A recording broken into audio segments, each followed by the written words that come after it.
everyone, welcome to our channel Panisha for Competitive Examinations and I'm Shweta. सो आज हम पढ़ने वाले हैं लूसन बुक के इम्प्लॉरेंट वन लाइनर्स। सो आज है डे 14।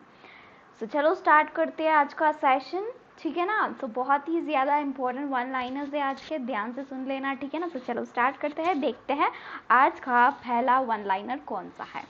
सो यहाँ पे देखना, first one, the operation Vijay was operated from 17 December 1961 to 19 December 1961।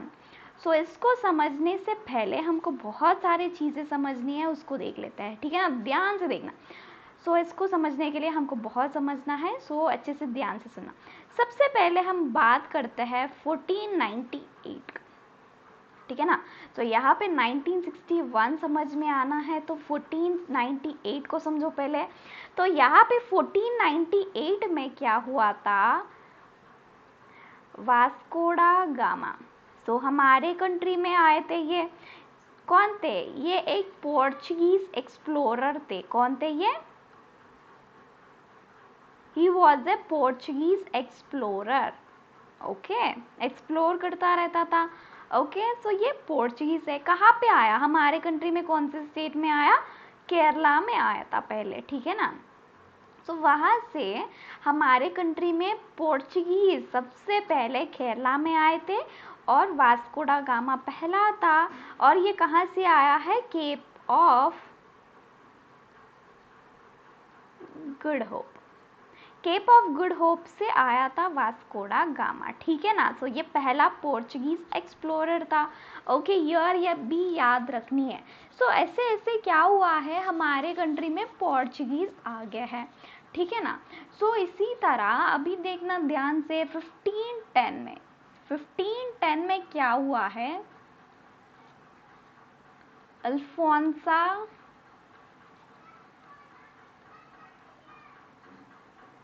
इनका नाम है ये, ठीक है ना। सो यहाँ पे अल्फोंसा ने यहाँ पे क्या किया है, ये पोर्चुगीज के हेड हुआ करते थे 1510 में। तो इन्होंने क्या किया है, गोवा को कैप्चर किया है, ठीक है ना। ओके, ही कैप्चर्ड गोवा इन 1510। ओके, सो जब से गोवा को क्या कहा जाता है, गोल्डन गोवा कहा जाता है, या और एक नाम है जो आप सारे लोग जानते हो, बहुत ही फेमस नाम है, वो है लिस्बन ऑफ द ईस्ट, ठीक है ना। लिस्बन ऑफ द ईस्ट कहा जाता है, ठीक है ना। सो इस टाइम पे जब अल्फोंसा कैप्चर कर रहे थे तो यहाँ पे एक रूलर हुआ करते थे। कौन थे? आदिल शाह। सो आदिल शाह उस टाइम के रूलर थे, ठीक है ना। ओके, 1510 में। सो जब क्या हो गया था, उस समय पे आदिल शाह का डेथ हो गया था। सो और उनका जो सन्स थे ना, वो बहुत छोटे थे, और उनका जो जनरल थे उसी टाइम पे देख रहे थे, रूल कर रहे थे गोवा को। तो इतना स्ट्रॉन्ग कोई रूलर नहीं था, तो अल्फोंसा को यहाँ पे काफ़ी इजी हो गया था कैप्चर करना गोवा को। सो यहाँ पे इनकी डेथ होना इनको एक अच्छा हुआ और इन्होंने पूरी तरह से जो है कैप्चर कर लिया है, ठीक है ना। सो अभी क्या हुआ है, क्या हुआ है, पूरा 450 ईयर्स तक, कितने ईयर्स तक? 450 ईयर्स तक यहाँ पे गोवा को कैप्चर किया है पोर्चुगीज ने, ठीक है ना। रूल कर रहे थे अप्रोक्सीमेटली 450 ईयर्स तक। तो यहाँ पे अब क्या हुआ, हमारे 1961 आ गया। 1961 में हमारे जो पीएम कौन थे? जवाहरलाल नेहरू थे, ठीक है ना। इन्होंने क्या किया है, हमारे मिलिट्री के जो भी है ना, नेवी हो, एयरफोर्स हो, सारे लोगों को एक ऑर्डर पास किया है कि हमको लिबरेट करना है गोवा को, लिबरेट करनी है गोवा को, ठीक है ना। इन्होंने ऑर्डर्स दिया है। तो यहाँ पे तीन दिन तक जो है ये ऑपरेशन चला, 3 days तक ये ऑपरेशन चला। कौन सी ऑपरेशन है ये, बताओ? ऑपरेशन विजय, ठीक है ना। सो इस ऑपरेशन में जीत हो गई थी इंडियन आर्मी की, और यहाँ पे हमको हमारा गोवा यानी पोर्चुगीज ने अपने आप को सरेंडर किया था, ठीक है ना। सो इस तरह क्या हुआ है, लिबरेट हो गया है गोवा 19 दिसंबर 1961 को, ठीक है ना। 19 दिसंबर 1961 को गोवा हो गई है लिबरेट, ठीक है ना। याद रखनी है, काफी ज्यादा इम्पोर्टेंट है। ओके, सो यहाँ पे देखना, यहाँ पे क्या हुआ है, साथ ही साथ दमन एंड दीव, ये भी पोर्चुगीज ही रूल कर रहे थे, ठीक है ना, दमन एंड दीव को। सो इसको भी मिल गया था, ठीक है ना, लिबरेशन। ओके, सो अभी हम गोवा की बात करेंगे, तो यहाँ पे 1961 में इसको लिबरेशन मिला है, तो ये हमारा इंडियन स्टेट बन चुका है 1987 में, ठीक है ना। ओके, समझ में आ गया है ना। तो चलो नेक्स्ट वाला देख लेते हैं। अभी नेक्स्ट वाला कौन सा है, सो सेकेंड वन यहाँ पे क्या है, Gandhi was born in the year 1869। सो गांधी का जन्म 1869 में हुआ था। अगर हम इनकी डेथ की बात करेंगे तो इनका डेथ का कब, कौन से साल में हुआ था, 1948 में हुआ था, ठीक है ना, 1948 में हुआ। अगर जन्म की बात करेंगे तो ये कहाँ पे हुआ था, पोरबंदर गुजरात में हुआ था, ठीक है ना। ओके, देन डेथ की बात करेंगे तो कहाँ पे हुआ था, कौन से एज में, 78 ईयर्स में इनका डेथ हो गया था। कहाँ पे हुआ था, न्यू दिल्ली में हुआ था, न्यू दिल्ली के बिरला मंदिर में, ठीक है ना। बिरला मंदिर में जा रहे थे, जाके आ रहे थे, ठीक है ना, भजन। Okay, so new Delhi Birla Mandir में इनका हो गया था, ठीक है ना। अगर हम बात करेंगे इनके जो माता पिता के बारे में, मदर कौन थी, पुथीबाई थी, ठीक है ना। अगर हम इनके फादर की बात करेंगे तो कौन थे, करमचंद उत्तम गांधी थे, ठीक है ना। कौन थे,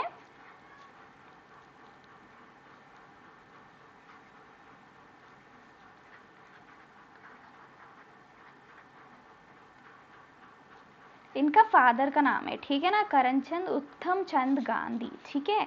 अगर हम इनके चिल्ड्रन की बात करेंगे तो इनको जो है 4 चिल्ड्रन थे, तो उनका नाम क्या क्या है यहाँ पे देखना, हरीलाल था। ओके, नेक्स्ट है रामदास,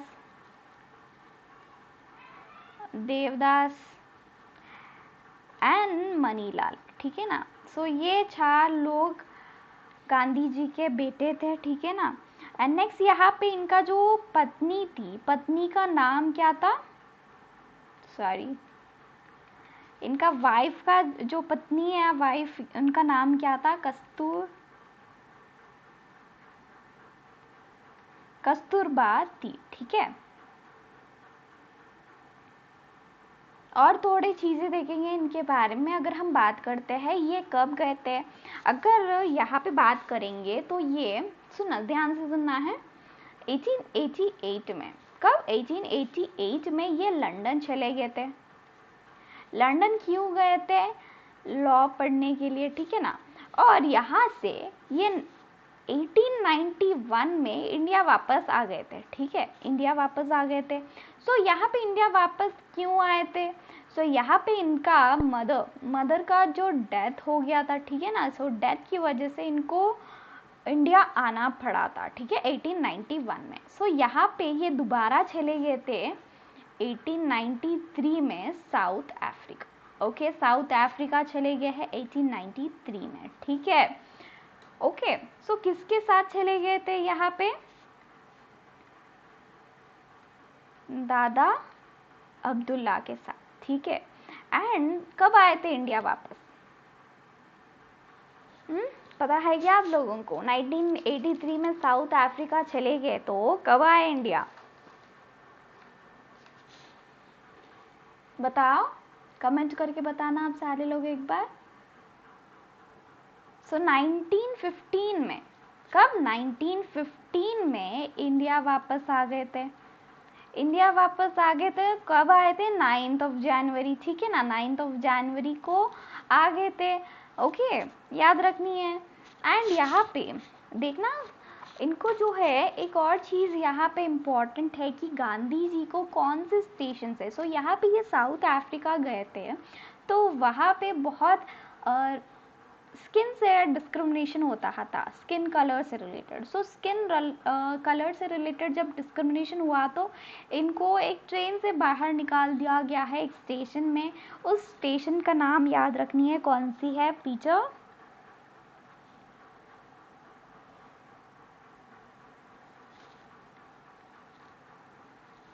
ठीक है, सो जोहान्सबर्ग जो है यहाँ पे स्टेशन था साउथ अफ्रीका का, जहाँ से इनको बाहर निकाल दिया गया था। ठीक है ना। अगर हम इनकी घर की बात करेंगे, सो अभी इनका घर जो है जहाँ पर इनका जन्म हुआ था उसको अभी क्या कहते हैं?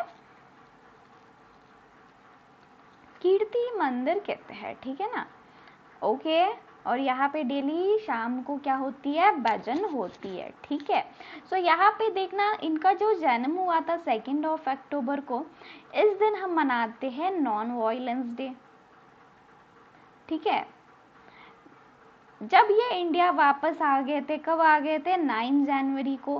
क्या मनाते हैं इस दिन? एनआरआई डे मनाते हैं। ओके। जब इनका डेथ हुआ था 30 जैन को 1948 में, ये क्या मनाते हैं? मार्टियर्स डे मनाते हैं। ठीक है ना। ओके, याद रखनी है। ठीक है। सो ये याद रख लो। सो चलो नेक्स्ट वन देख लेते हैं अभी। सो नेक्स्ट देखना, यहाँ पे the Ahmedabad mill strike took place in 1918। सो यहाँ पे सबसे पहले हम 1918 की बात करने से पहले, ये किससे रिलेटेड है? ये महात्मा गांधी जी से रिलेटेड है। अगर हम बात करेंगे इनके बारे में तो 1907 में जो है ना, इन्होंने पहला फर्स्ट सत्याग्रह किया था। ठीक है ना। ओके। सो ये कहाँ पे किया था? साउथ अफ्रीका में किया था। ठीक है। ये देन नेक्स्ट, इंडिया में जो पहला सत्याग्रह हुआ था 1917 में हुआ था। कहाँ पे हुआ था? चंपारण में हुआ था। राइट। सो इसके बाद आती है 1918 वाला mill strike, Ahmedabad mill strike. So इसके बारे में बात करेंगे तो यहाँ पे क्या हुआ था यहाँ पे एग्जैक्टली। सो ये जो स्ट्राइक था ना, किस लिए था? किन लोगों के लिए था? तो ये लेबर्स के लिए था। ठीक है ना। सो यहाँ पे क्या हुआ था उस समय पे? प्लेग हो गया था। ठीक है ना। प्लेग पता ही है ना। सो ये हो गया तो लेबरर्स डिमांड कर रहे थे इसकी प्लेग की बोनस। ओके। और साथ ही साथ यहाँ पे क्या बोल रहे थे लेबर्स? उनको जो है 50% का इंक्रीमेंट चाहिए अपने वेजेस में। तो यहाँ पे जो एम्प्लॉयर था वो क्या बोल रहा था? 20% ही दूंगा इंक्रीमेंट। सो यहाँ पे महात्मा गांधी जी आए और क्या कहा है? आपका नहीं और उनका नहीं, सिर्फ यहाँ पे आप क्या समझो? 29, 59, 35 दे देंगे। ठीक है ना। सो 35 के लिए यहाँ पे स्ट्राइक हुआ था, 35% इंक्रीमेंट एंड प्ले का बोनस के लिए। ठीक है। देन यहाँ पे क्या हुआ है? इसमें भी यहाँ पे क्या हो गए थे? सक्सेस हो गए थे। यहाँ पे भी इनको जो है मिल गया था। ठीक है ना, सक्सेस। तो यहाँ पे चंपारण हो गया था, सक्सेसफुल रहा। अहमदाबाद वाला सक्सेस हो गया है। ठीक है ना। सो यहाँ पे जो भी कर रहे थे वो सक्सेसफुल होते जा रहे थे। तो इंडियंस को जो है इनके ऊपर विश्वास थोड़ा थोड़ा आने लग गया था। ठीक है ना। ओके। सो अगर हम इसकी बात करेंगे तो यहाँ पे इन्होंने अहमदाबाद मिल स्ट्राइक में पहली बार जो है हंगर स्ट्राइक था ये। ठीक है ना। हंगर स्ट्राइक जो है इन्होंने पहली बार यहाँ पे किया था। ठीक है, याद रखनी है। सो चलो नेक्स्ट वन देखते हैं। सो नेक्स्ट, ये नॉन कोऑपरेशन मूवमेंट वो started in 1920। So non cooperation movement जो है किसके द्वारा स्टार्ट किया गया है? तो ये भी महात्मा गांधी के द्वारा ही स्टार्ट किया गया है। ये कब स्टार्ट किया है? 1 अगस्त 1920 को किया गया था। ठीक है ना। सो यहाँ पे नॉन कोऑपरेशन मूवमेंट का मेन मोटो था यहाँ पे कि वॉयलेंस यूज नहीं किया जाएगा। ठीक है ना। वॉयलेंस को यूज नहीं किया जाएगा। ठीक है। पर यहाँ पे क्यों क्या हो गया था नॉन कोऑपरेशन मूवमेंट के टाइम पे? चावरा चाउरी यहाँ पे इंसिडेंट हो गया था। तो यहाँ पे क्या हुआ है, 22 पुलिसमैन को क्या किया गया है, पुलिस स्टेशन में यहाँ पे रख के फायर लगा दिया गया है।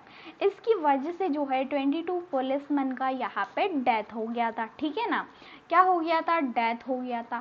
सो इसकी वजह से यहाँ पे महात्मा गांधी जी ने क्या बोला है, यहाँ पे हम वॉयलेंस बिल्कुल भी यूज़ नहीं करेंगे, पर यहाँ पे वॉयलेंस हो गया तो यहाँ पे इन्होंने जो है नॉन कोऑपरेशन मूवमेंट को पूरी तरह से छोड़ दिया था, ठीक है ना, छोड़ दिया था। सो नेक्स्ट देखना, यहाँ पे money bill can be passed only on the recommendation of the president, right. क्या है, यहाँ पे मनी बिल जो है ओनली पास किया जाता है जब प्रेसिडेंट का रिकमेंडेशन होगा, ठीक है ना। ओके सो और यहाँ पे देखना, मनी बिल का जो आर्टिकल होती है, कौन से आर्टिकल में इसके बारे में मेंशन किया गया है, तो 110 आर्टिकल में मेंशन किया गया है, ठीक है ना। सो यहाँ पे और मनी बिल को पास होने में लोकसभा में ही पास हो सकती है सबसे पहले ये, ठीक है ना। सो लोकसभा में जब यहाँ पे आएगा तो यहाँ पे 50% +1 का यहाँ पे मेजॉरिटी चाहिए, ठीक है ना। और यहाँ पे ये होने के बाद ये कहाँ पे जाएगा, राज्यसभा में जाएगा। अभी राज्यसभा में जाने के बाद यहाँ पे इनको 14 डेज का टाइम दिया जाता है, राज्यसभा में जाने के बाद 14 डेज का टाइम दिया जाता है राज्यसभा मेंबर्स को, ठीक है ना। सो ये 14 डेज के बाद अगर ये नहीं भी कहते हैं ना, ये पास हो जाती है। अगर ये सपोज राज्यसभा ने कुछ इसमें मेंशन किया है कुछ ऐड करने के लिए, तो ये लोकसभा मेंबर्स जो है इसको ऐड भी कर सकते हैं, नहीं भी ऐड कर सकते हैं, ठीक है ना। सो यहाँ पे सबसे ज़्यादा पावर मनी बिल का किसको होती है, लोकसभा को ही होती है, ठीक है ना। सो ये राज्यसभा 14 डेज के बाद पास हो जाती है और फिर से जो है प्रेसिडेंट के पास ये चला जाता है। सो प्रेसिडेंट को साइन करना चाहिए, देन ये लागू हो जाता है, ठीक है ना। सो यहाँ पे अगर हम बात करेंगे मनी बिल के बारे में, तो क्या क्या आते हैं इसमें। सो यहाँ पे देखना,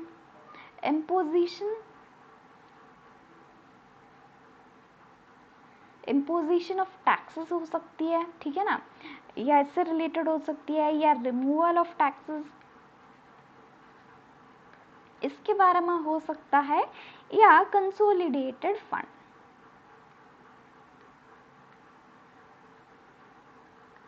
राइट।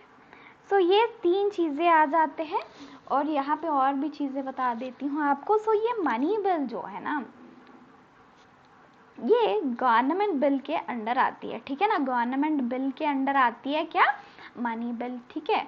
अगर हम बात करेंगे गवर्नमेंट बिल, तो यहाँ पे 4 चीज़ें आती है गवर्नमेंट बिल के अंडर। सो कौन से, एक तो मनी बिल हो गया, ठीक है ना, और यहाँ पे ऑर्डिनरी बिल हो गया,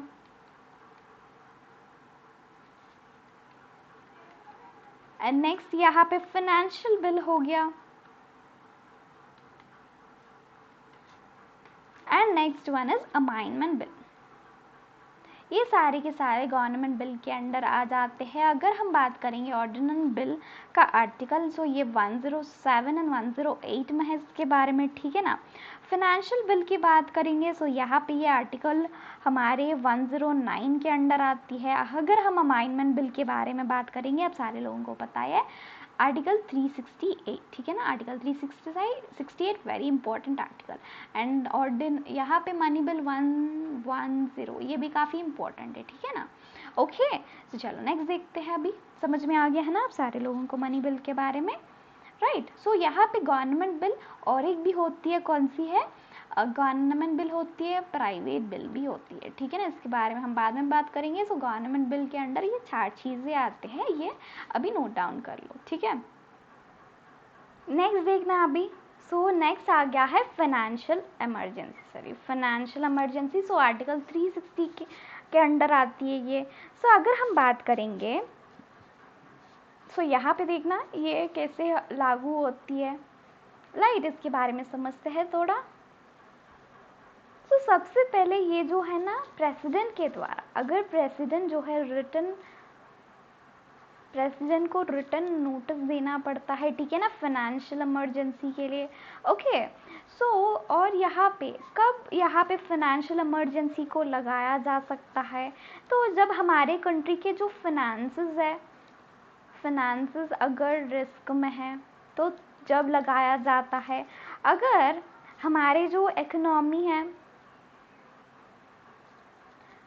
कोलैप्स हो गई, सो इस चीज़ों में जो है फाइनेंशियल इमरजेंसी को लगाया जा सकता है। अगर इसकी बात करेंगे सो पार्लियामेंट जो है ना इसको 2 मंथ्स की अप्रूवल, यानी 2 मंथ्स का अप्रूवल जो है इसको है, ठीक है ना, 2 मंथ्स के अंडर ये अप्रूव हो सकती है।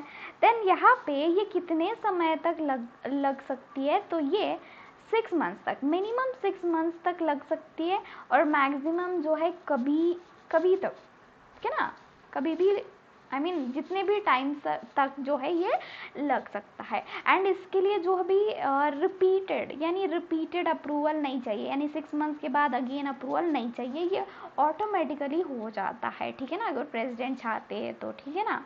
और ये जो है अभी तक कभी भी नहीं लग चुका है, ये ना 0 टाइम, यानी अभी तक कभी भी इस तरह सिचुएशन इंडिया में कभी भी नहीं आया था, ठीक है।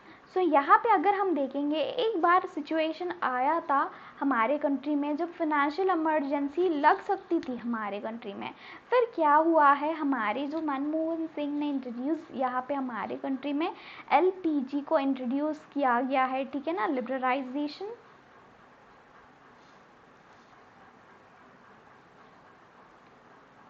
Privatisation and globalisation. सो इन 3 चीज़ों को हमारे कंट्री में अप्लाई किया है, तो यहाँ पे हमारा फाइनेंशियल इमरजेंसी रुक गया था, ठीक है ना। सो ये एक तरह का हमारा फाइनेंशियल इमरजेंसी आर्टिकल 360 है, तो और भी 2 आर्टिकल्स है, ठीक है ना, कौन से है, आर्टिकल 352 है, आर्टिकल 360 है, ठीक है ना। इसमें हमारा नेशनल इमरजेंसी है, ये अब तक जो है 3 बार लग चुका है। आर्टिकल 360 में 356 की बात कर रहे हैं, तो यहाँ पे स्टेट इमरजेंसी या प्रेसिडेंट रूल कह सकते हैं इसको, ठीक है ना, ये बहुत बार मोर देन 100 टाइम्स लग चुका है हमारे कंट्री में, ठीक है। तो चलो नेक्स्ट वाला देखते हैं, समझ में आ गया है ना आप सारे लोगों को। सो नेक्स्ट देखते हैं यहाँ पे क्या है, SDG हैज़ 17 गोल्स। अगर हम SDG की बात करते हैं तो SDG का फुल फॉर्म क्या है, यहाँ पे ध्यान से सुनना, काफ़ी ज़्यादा इम्पोर्टेंट टॉपिक हो जाता है रेलवे के लिए, ठीक है। सो इसका फुल फॉर्म है सस्टेनेबल डेवलपमेंट गोल्स, ठीक है ना, सस्टेनेबल डेवलपमेंट गोल्स होता है SDG का फुल फॉर्म। इसके 17 गोल्स है, एक इम्पॉर्टेंट पॉइंट बोल रही हूँ, इसको काफ़ी ज़्यादा इम्पॉर्टेंट है, लिख लो। इसके 169 टारगेट्स है, कितने टारगेट्स, 169 टारगेट्स है इसको, और 304 इंडिकेटर्स है, ठीक है, कितने, 304 इंडिकेटर। सो ये जो SDG के जो गोल्स है ना, 17 गोल्स, 169 टारगेट्स एंड 304 इंडिकेटर्स, ये सारे के सारे 2015 में सेट किए गए हैं, ताकि ये सारे के सारे अचीव कर पाए 2030 तक, ठीक है ना। सो यहाँ पे ये 17, ये 169 टारगेट्स एंड 304 इंडिकेटर्स याद रखना इम्पॉसिबल है। सो इसलिए हम एक बार 17 गोल्स देख लेते हैं, ये थोड़ा पॉसिबल तो है, एक बार देख लेंगे ताकि एग्जामिनेशन में आएंगे तो आप एक बार करेक्ट मार्क कर पाएंगे। सो यहाँ पे देखना इनका 17 गोल्स क्या थे, पॉवर्टी, नो पॉवर्टी, ठीक है ना, पॉवर्टी को हटाना चाहते हैं ये, 0 हंगर, यानी किसी को भी भूखा रखना नहीं चाहते हैं, ओके। देन नेक्स्ट ये गुड हेल्थ चाहते हैं, गुड हेल्थ,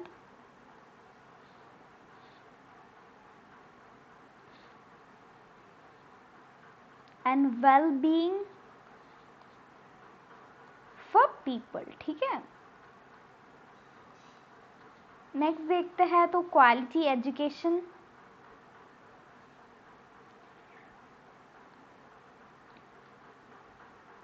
ये आप लिख लो, ठीक है ना, ये बहुत थोड़ा इम्पोर्टेंट ही है, ठीक है।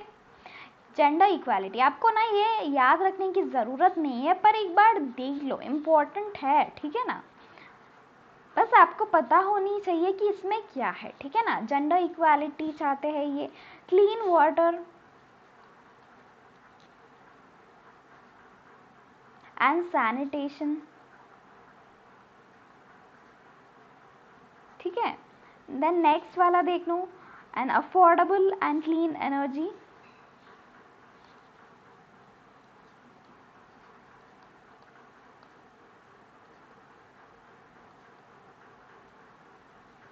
एंड नेक्स्ट देखना यहाँ पे decent work and economic growth. क्या है? Decent work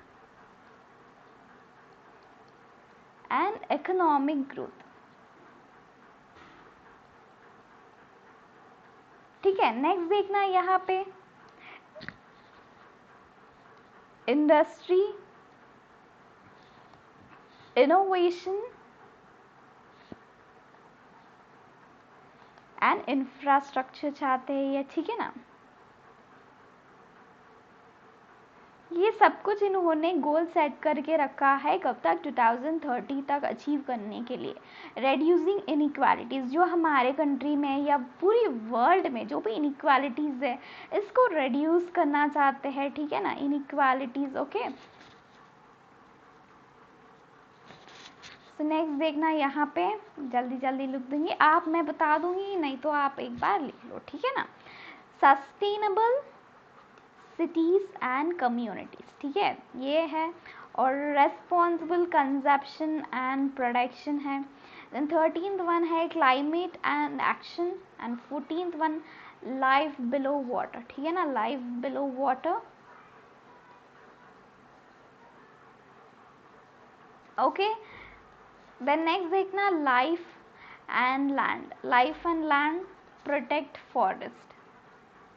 then 16th one है peace, justice and strong institutions, ठीक है। देन 17th वाला यहाँ पे पार्टनरशिप, ये काफ़ी ज़्यादा इम्पोर्टेंट है, लास्ट वाला, ठीक ना, पार्टनरशिप, ये पूछा जा सकता है, ठीक है। फर्दर गोल्स, फर्स्ट 2-3 याद रख लो और लास्ट के 2-3 याद रख लेना, ठीक है ना, फर्दर गोल्स, ठीक है ना, ये काफ़ी ज़्यादा इंपॉर्टेंट है, 17th वन याद रख लो। तो चलो नेक्स्ट वन देखते हैं, ये आप याद रख लीजिए, नोट डाउन कर लीजिए। सो यहाँ पे Tiroda thermal power plant is in Maharashtra. So thermal power plant से रिलेटेड क्वेश्चंस आते हैं, स्पेशली रेलवे में काफ़ी ज़्यादा पूछे जाते हैं इनके बारे में। सो यहाँ पे सारे के सारे थोड़े इंपॉर्टेंट पढ़ लेते हैं, ठीक है ना। सो यहाँ पे देखो, तालचेर थर्मल पावर स्टेशन कहाँ पे है? ये उड़ीसा में, ठीक है, तालचेर, ओके। देन यहाँ पे हम रिहांद की बात करेंगे, रिहांद थर्मल पावर स्टेशन कहाँ पे है? ये यूपी में है, ठीक है। नेक्स्ट हम यहाँ पे हमने पढ़ लिया है, यहाँ पे देखो टिरोडा यहाँ पे है, और सिपत, सिपत थर्मल पावर स्टेशन ये कहाँ पे है? इम्पोर्टेंट वाला है, एग्जामिनेशन में आ चुका है, ये छत्तीसगढ़ में है, ठीक है ना, छत्तीसगढ़ में है, ओके। एंड यहाँ पे अगर हम बात करते हैं Mundra ultra mega power plant, ये गुजरात में है, ठीक है ना, ओके। और यहाँ पे कौन से है? और सासन अल्ट्रा मेगा पावर प्लांट, ये कहाँ पे है? ये मध्य प्रदेश में है, ठीक है ना, ये याद रख लो। और यहाँ पे देखना, ये मुंद्रा जो मैंने आपको बताया, Mundra ultra mega power plant जो है गुजरात में है। अगेन यहाँ पे मुंद्रा थर्मल पावर स्टेशन भी है, ये भी गुजरात में ही है, ठीक है, याद रखनी है। और यहाँ पे इतना ही है। सो चलो नेक्स्ट वाला देख लेते हैं। नेक्स्ट वन है यहाँ पे किलामू वॉल्केनो इज इन हवाई, ओके, हवाई आइलैंड यूएसए, यहाँ पे किलामाऊ वॉल्केनो है। अगर हम वॉल्केनो की यहाँ पे बात करेंगे तो 3 तरह के वॉल्केनोज होते हैं। एक तो एक्टिव वॉल्केनो होता है, ठीक है ना, active volcanoes, and dormant volcanoes होते हैं, एंड नेक्स्ट कौन सी होती है? एक्सटेंट, ठीक है। यहाँ पे एक्टिव का मतलब क्या है? इसका मतलब ये एक्टिव है, कभी भी एरप्ट हो सकती है, ठीक है ना। इसमें जो लावा है एवरी टाइम बॉयल हो रही है, ओके, ये एक्टिव होती है। डॉर्मेंट का मतलब क्या है, रिसेंटली इसने कभी भी एरप्ट नहीं किया है पर ये कर सकता है, ठीक है ना। Okay, expected to erupt. पर एक्सटेंट का मतलब क्या हुआ है, ये बहुत सारे सालों से यानी 10,000 ईयर से कभी भी अगर इसने एरप्ट नहीं किया है लावा को तो ये एक्सटेंट कहा जाता है, ठीक है ना, याद रखनी है, काफ़ी इंपॉर्टेंट है। तो चलो नेक्स्ट वन देखते हैं। तो यहाँ पे देखना, Japan is called as the land of rising sun. Japan को क्या कहा जाता है, जापान का निक नेम कहा जाता है, इसको कहा जाता है land of the rising sun. और यहाँ पे इसको और भी क्या कहा जाता है, ब्रिटेन ऑफ द ईस्ट कहा जाता है, ब्रिटेन ऑफ द ईस्ट कहा जाता है इसको, ठीक है ना। और यहाँ पे अगर हम देखेंगे और कौन से सिटीज़ है, यहाँ पे थोड़े निकनेम्स मैं आपको बहुत पहले स्टैटिक जीके की प्लेलिस्ट चेक करेंगे तो पूरा का पूरा इंडियन जो भी सिटीज़ है उनका निकनेम मिल जाएगा। एंड जो फॉरेन कंट्रीज़ है हमारे, सो उनके भी निकनेम से रिलेटेड हम बहुत जल्दी पढ़ लेंगे, ठीक है ना। सो यहाँ पे देखो न्यूयॉर्क है, न्यूयॉर्क का देखना निकनेम, इसको क्या कहा जाता है, सिटी ऑफ स्काई स्क्रैपर्स कहा जाता है। एंड और एक नाम भी है, क्या है, एम्पायर सिटी कहा जाता है, ठीक है। सो यहाँ पे बीजिंग को क्या कहा जाता है, इसका सिटी ऑफ साइकिल्स कहा जाता है, ठीक है ना। एक अलग सी वीडियो बनाऊंगी, उसमें सब कुछ पढ़ लेंगे, आज के लिए इतना ही रखेंगे, ठीक है ना। ये आप जो है याद रख लीजिए, थोड़े इंपॉर्टेंट जो मैंने आपको बता दिया। नेक्स्ट यहाँ पे देखना, तो यहाँ पे आप कल कंफ्यूज हो रहे थे, काजीरंगा, आप नहीं, एक्चुअली मैं ही कंफ्यूज हो रही थी। सो काजीरंगा एंड मानस के बीच में एक्चुअली ये फेमस है वन हॉर्न्ड राइनोस के लिए, ठीक है ना। वन हॉर्न राइनोस को प्रिजर्व करती है ये national park, okay. Kaziranga one horn rhinos के लिए फेमस है, ठीक है ना। अगर हम मानस की बात करेंगे ये वाइल्ड बफेलोज के लिए फेमस है, ठीक है ना, ओके, वाइल्ड बफेलोज के लिए फेमस है, ठीक है। कंफ्यूजन दूर हो गई होगी, okay. Thank you so much for watching this session अच्छी लगी है तो लाइक ज़रूर कर देना, आपके दोस्तों के साथ शेयर भी कर दो। एंड अगर आपने अभी तक सब्सक्राइब नहीं किया है तो सब्सक्राइब कर दो। एंड हमारा लास्ट स्लोगन क्या है, हमारा स्लोगन क्या है, हम क्या कहते हैं, सुबह उठ के I can and I will. So motivation को हमेशा बढ़ाते जाओ, ठीक है ना। अगर मोटिवेशन बढ़ाते जाओगे ना तभी आप अचीव कर पाओगे। सो विदाउट मोटिवेशन बहुत ज़्यादा मुश्किल हो जाएगा। सो इसको रिपीट करो कि मैं कर सकता हूँ और मैं काबिलियत रखता हूँ या रखती हूँ, ठीक है ना। Okay, you can do that, I can and I will. बहुत बार रिपीट करो, कुछ नहीं होता है। स्पेशली आप मिरर में देख के ये कहोगे ना तो बहुत ज़्यादा मोटिवेशन बूस्ट होगा। सो चलो, थैंक यू सो मच, मिलते हैं कल शाम 7 PM। Okay, bye bye.